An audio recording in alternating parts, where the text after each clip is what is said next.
Au nom du Père et du Fils et du Saint-Esprit, ainsi soit-il. Bien chers fidèles, dans cette dimanche de la sexagésime, nous avons l'épître de Saint Paul qui, avec beaucoup de sévérité et même avec une certaine ironie, reprend les Corinthiens et qui les reprend d'être si volontiers rendus en esclavage par ceux qui pensent être plus sages qu'eux. Ils se laissent même distinguer, ils se laissent donc même voler tout ce qu'ils ont, et il les reprend gravement pour être si insensés, comme il reprenait les Galates, qui sont insensés parce que simplement ils ont oublié l'évangile que saint Paul leur a prêché. Et par cela, par leur propre faute, ils se sont rendus esclaves des judaïsants, ceux qui voulaient encore faire pratiquer la loi juive. Eh bien, tout cela, avec l'évangile dans lequel notre Seigneur Jésus-Christ lui-même explique la parabole de la semence qui est emportée par les oiseaux du ciel, qui sont symbole des démons, ou qui est suffoquée par les richesses ou par les préoccupations de ce monde, symbolisées par les épines. Eh bien, la même chose se produit aujourd'hui par les fidèles qui sont rendus esclaves de l'Église conciliaire, qui est rien d'autre que la continuation de cette église judaïsante, même des premiers temps, qui veulent réduire en esclavage les chrétiens, qui veulent les ramener au Talmud, qui veulent les ôter de Jésus-Christ. Eh bien, nous devons ajouter que c'est bien par la propre faute des catholiques, non sans ôter l'incroyable responsabilité, bien sûr, des pasteurs et des autorités. Mais pas pour cela, les fidèles qui suivent ces mauvais pasteurs n'ont pas leur responsabilité, parce que s'ils étaient restés fidèles à la prière quotidienne, à la vraie recherche de la sainteté, à l'étude attentive du catéchisme, ils auraient, comme d'ailleurs beaucoup l'ont fait quand même, pu constater que ces pasteurs sont devenus de mauvais pasteurs.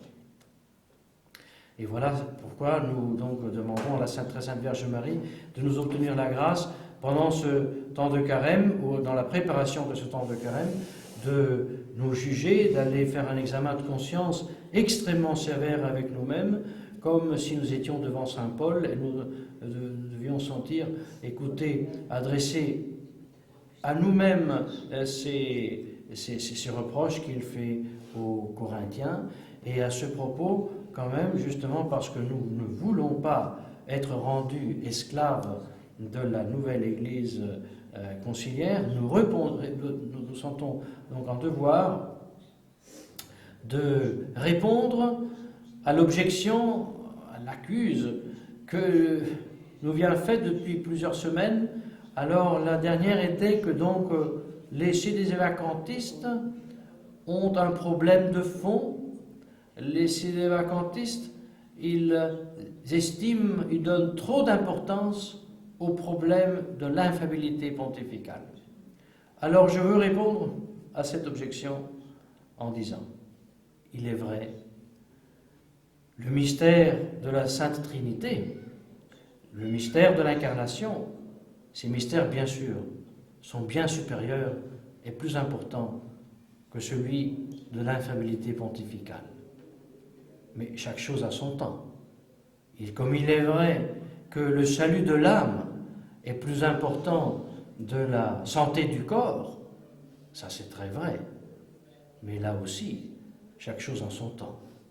Si je vais prêcher l'évangile aux païens, et je trouve devant moi un pauvre païen qui est en train de mourir de faim, parce qu'il n'a rien à manger depuis des jours, et je lui dis, mon pauvre, en attendant tu écoutes l'évangile, et puis on verra, je serai cruel, parce qu'il est en train de mourir devant moi, même plus capable de m'écouter, et je lui donne pas à manger. Je suis obligé, dans ce moment-là, à lui donner d'abord un bout de pain, un peu de pain, afin qu'ils puissent manger quelque chose, avoir la force ensuite pour comprendre.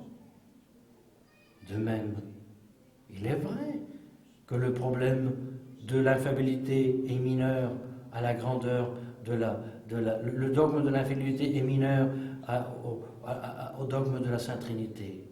Mais quand même, aujourd'hui, il est de nécessité, il est un devoir absolu de donner ce pain qui maintenant est nécessaire pour le salut des catholiques, de savoir qu'il existe un vrai problème de l'autorité et de les instruire que l'autorité de l'Église conciliaire n'est pas l'autorité catholique.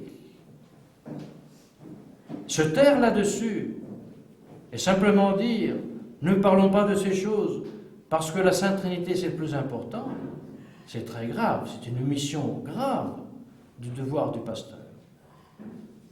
Donc, ça sera que peut-être nous donnons trop d'importance au problème, au dogme de l'infabilité. Mais il est sûr que nous en parlons, et nous parlons de la fausse Église, prophétisée par la Catherine Emmerich, et que ceux qui nous critiquent ne le font pas. Alors, nous devons rendre compte à notre Seigneur Jésus-Christ de ce que nous avons fait, de notre prêtrise, et ceux qui le sont, de leur épiscopat. Que la Sainte Vierge Marie, donc, nous obtienne la grâce de faire chaque chose en son temps et en son temps de carême, spécialement nous préparer à une bonne et sainte confession.